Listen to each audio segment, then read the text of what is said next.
Hello दोस्तों, स्वागत है आपका बिनू आर्ट्स क्लासेस चैनल पे। मैं बिनू कुमार आपका स्वागत करता हूं।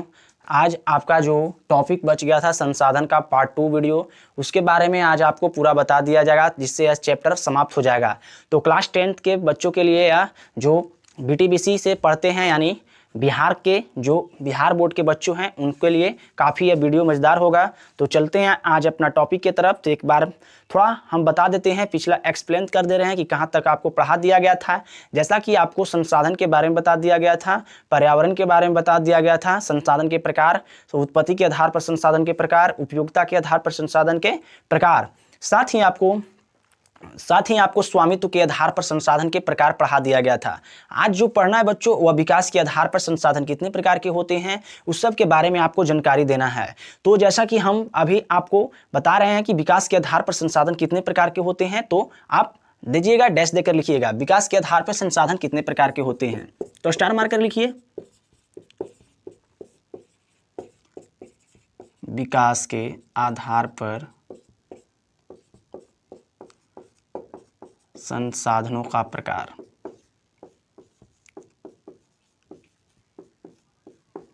विकास के आधार पर संसाधन 4 प्रकार के होते हैं। पहला में संभावी संसाधन,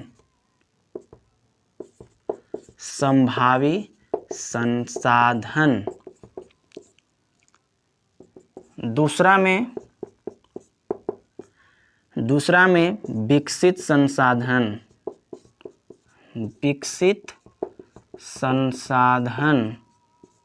दूसरा में आपको क्या बताया गया, विकसित संसाधन। और तीसरा में आपको है पढ़ना बाबू, भंडार संसाधन। और चौथा में है संचित कोष संसाधन, संचित कोष संसाधन। तो विकास के आधार पर संसाधन का प्रकार, संसाधन कितने प्रकार के होते हैं, तो 4 प्रकार के होते हैं। पहला संभावी संसाधन, दूसरा विकसित संसाधन, तीसरा भंडार संसाधन, चौथा संचित कोष संसाधन। तो सबसे पहले चलेंगे हम लोग संभावी संसाधन पढ़ते हैं। तो संभावी संसाधन देके डैश दीजिएगा। संभावी संसाधन किसे कहते हैं, संभावी संसाधन देके डैश दीजिएगा बच्चों।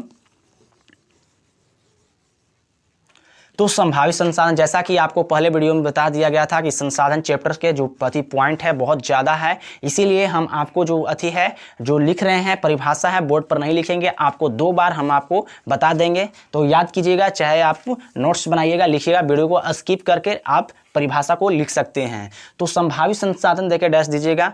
तो परिभाषा है संभावित संसाधन का, वैसा संसाधन जो किसी विशेष क्षेत्र में मौजूद होते हैं, वैसा संसाधन जो किसी विशेष क्षेत्र में मौजूद होते हैं, जिसे उपयोग में लाए जाने की संभावना रहती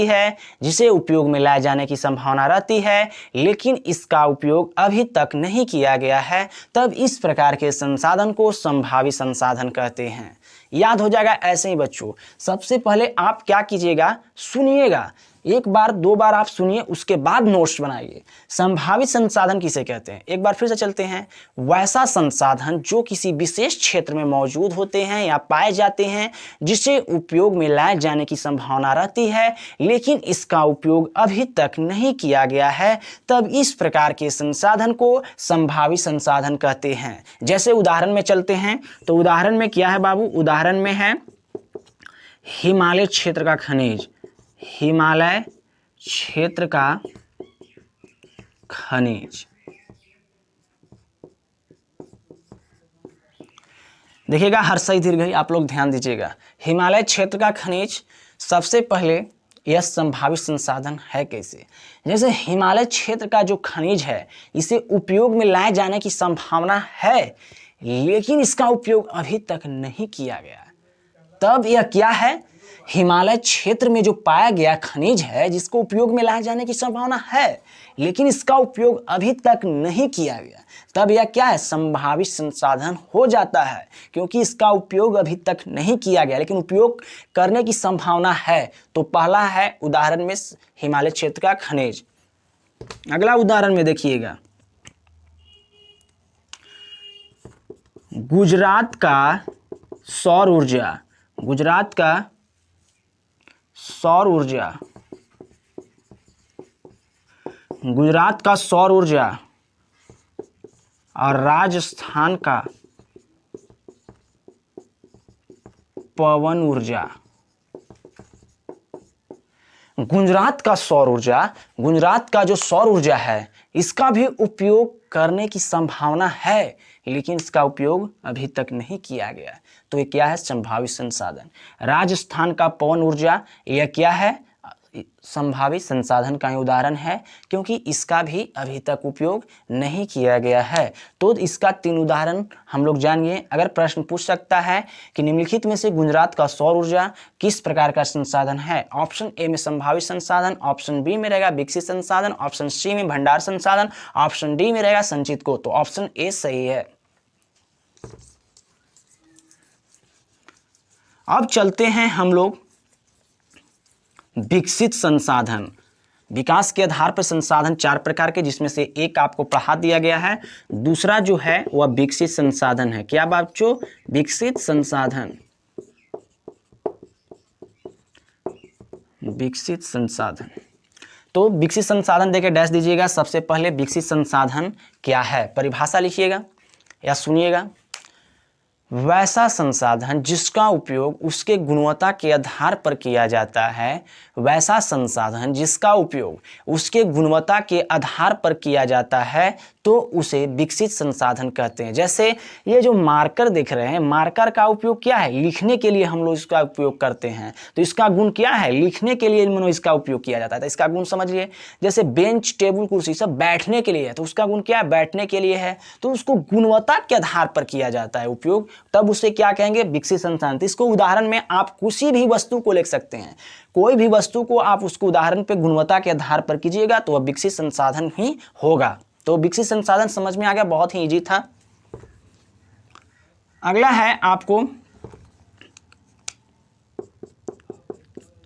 तीसरा में आपको है भंडार संसाधन। भंडार संसाधन क्या है बच्चों? तो देखिएगा, भंडार संसाधन देके डैश दीजिएगा। तो भंडार संसाधन क्या है?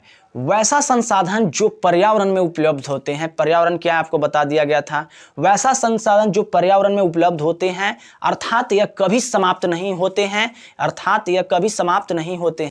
जैसे कि आपको भंडार संसाधन अभी बताया कि वैसा संसाधन जो पर्यावरण में उपलब्ध होते हैं, अर्थात यह कभी समाप्त नहीं होते हैं, तब इस प्रकार के संसाधन को क्या कहेंगे? भंडार संसाधन। जैसे कि देखिएगा, उदाहरण में देखिएगा, जैसे में है आपको जल।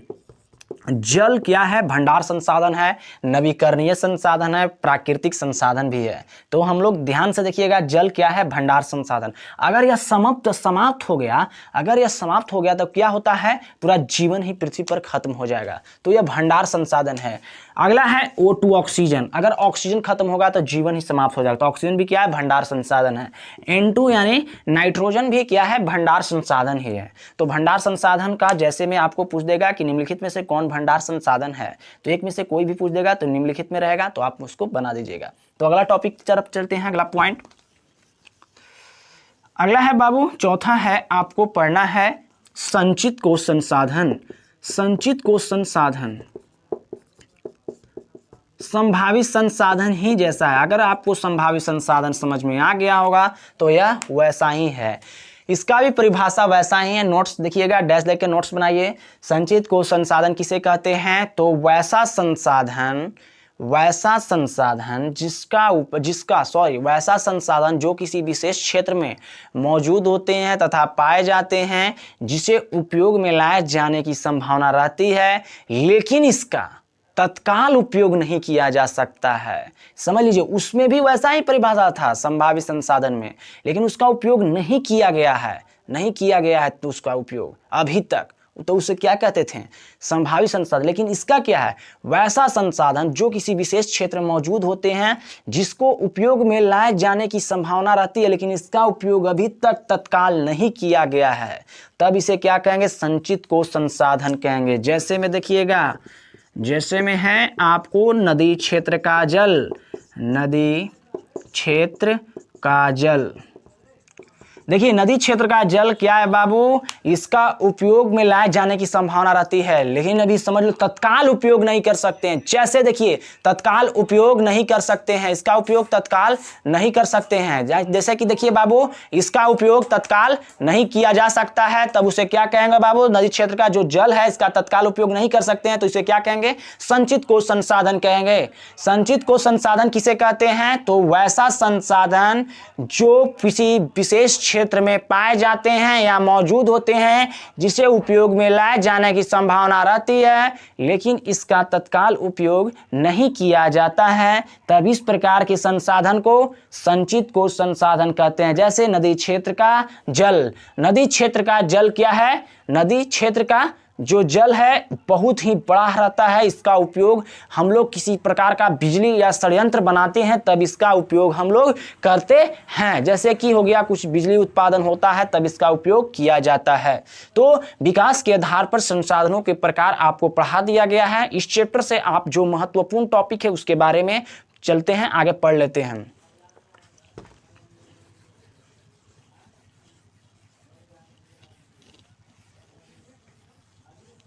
अगला जो टॉपिक है सतत पोषणीय विकास।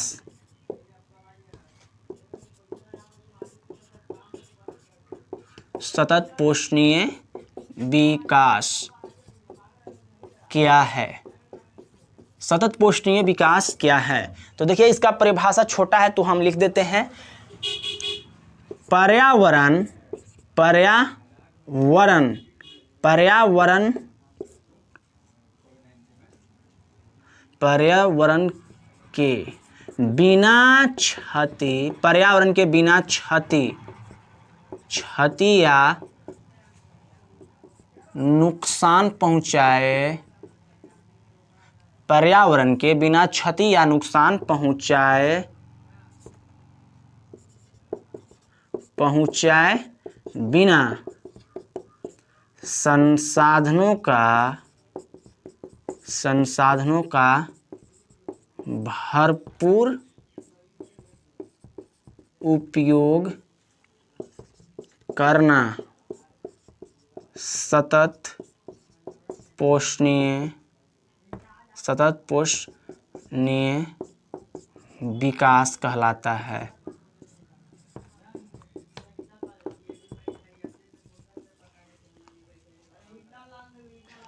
देखिए बच्चों सतत पोषणीय विकास क्या है, तो पर्यावरण के बिना क्षति या नुकसान पहुंचाए बिना संसाधनों का भरपूर उपयोग करना ही सतत पोषणीय विकास कहलाता है। देख जैसे कि हम लोग पर्यावरण को किसी भी चीज को उसको प्रदूषित किए बिना कोई भी संसाधन का हम भरपूर उपयोग कर रहे हैं तब यह क्या कहलाएगा, ऐसी अवधारणा सतत पोषणीय विकास की अवधारणा कहलाता है। तो सतत पोषणीय विकास की अवधारणा आपको समझ में आ गया। अब चलते हैं कुछ अगला टॉपिक की तरफ।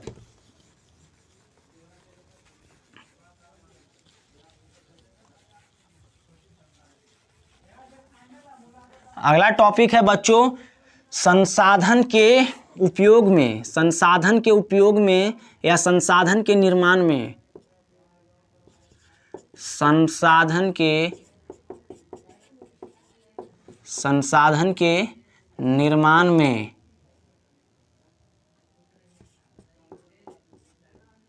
मानव तकनीक की भूमिका। संसाधन के निर्माण में मानव तकनीक की क्या भूमिका है, तो संसाधन के निर्माण में मानव तकनीक की भूमिका क्या है समझते हैं, टॉपिक है। तो हम जानते हैं कि संसाधन पृथ्वी पर पहले से ही मौजूद हैं। हम लोग जानते हैं कि संसाधन पृथ्वी पर पहले से ही मौजूद हैं, लेकिन मानव में ज्ञान के अभाव के कारण यह बेकार की वस्तुएं बनी पड़ी है। जैसे जैसे मानव आदि मानव से ज्ञानी मानव बना तो इन संसाधनों का भरपूर उपयोग किया और साथ ही क्या किया, अपनी आवश्यकताओं की पूर्ति करने के लिए अन्य संसाधनों का निर्माण भी कर डाला। तो इससे हम लोग समझ सकते हैं कि मानव संसाधन के निर्माण में मानव तकनीक की काफ़ी महत्वपूर्ण भूमिका रही। एक बार फिर से हम जानते हैं कि संसाधन पृथ्वी पर पहले से ही मौजूद हैं, लेकिन मानव में ज्ञान के अभाव के कारण यह बेकार की वस्तुएं बनी पड़ी है थी। लेकिन क्या होता है, जैसे जैसे मानव अज्ञानी मानव से ज्ञानी मानव बनता है, तो इन संसाधनों का भरपूर उपयोग किया था। साथ ही और क्या किया, अपनी आवश्यकताओं की पूर्ति करने के लिए अन्य संसाधनों का निर्माण कर डालता है। अतः इस प्रकार कहा जा सकता है कि संसाधन के निर्माण में मानव तकनीक की काफ़ी महत्वपूर्ण भूमिका रही है। हो गया, अगला टॉपिक की तरफ चलते हैं।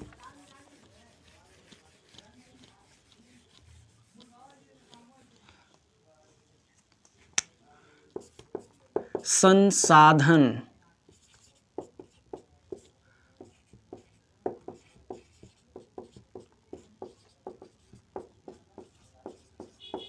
संसाधन संरक्षण क्या है? तो संसाधन संरक्षण क्या है, संसाधनों को हम कैसे संरक्षित कर सकते हैं? तो संसाधन संरक्षण के देखिएगा बाबू क्या है संसाधन संरक्षण। तो हम जानते हैं कि संसाधन पृथ्वी पर मौजूद हैं, लेकिन मानव अपनी लालच एवं लिप्सा से इन संसाधनों को क्या कर रहा है, भरपूर उपयोग कर रहा है, साथ ही इसका अति दोहन कर रहा है। अपनी लालच एवं लिप्सा से मानव क्या कर रहा है, संसाधनों का भरपूर उपयोग कर रहा है और इसको दोहन भी कर रहा है। जैसे क्या हो रहा है, आजकल अंधाधुंध पेड़ों की कटाई हो रही है, वनों की कटाई हो रही है, सड़क मार्ग बनाए जा रहे हैं, रेल मार्ग बनाए जा रहे हैं। तो जो वन संसाधन है क्या हो रहे हैं, काफी क्षति हो रहे हैं, जिसके कारण क्या हो रहा है, मानव मनुष्य क्या हो रहा है, अपना लालच के कारण यह नहीं समझ पा रहा कि संसाधन आगे जाकर क्या हो जाएगा, कम जाएगा पृथ्वी पर, जिसके चलते यहाँ जीवन जीना संभव नहीं रहेगा। इसी चलते क्या करता है, संसाधन संरक्षण किया जाता है। तो संसाधन संरक्षण क्या है, तो संसाधनों को क्या करना, अति दोहन से बचाना ही क्या करना है, संसाधन संरक्षण कहलाता है। संसाधन संरक्षण फिर से एक बार चलते हैं कि हम जानते हैं संसाधन पृथ्वी पर काफी मौजूद है, पहले से ही है, लेकिन मनुष्य अपनी लालच एवं लिप्सा के कारण इन संसाधनों का भरपूर उपयोग कर रहा है, साथ ही इसका अति दोहन भी कर रहा है, जिसके कारण इन संसाधनों का अस्तित्व क्या हो गया, खतरे में आ गया है। आगे चलकर कुछ समय में भविष्य में संसाधन खत्म हो सकते हैं, समाप्त हो सकते हैं। अतः इसको संरक्षित करना ही संसाधन संरक्षण कहलाता है। अतः संसाधनों का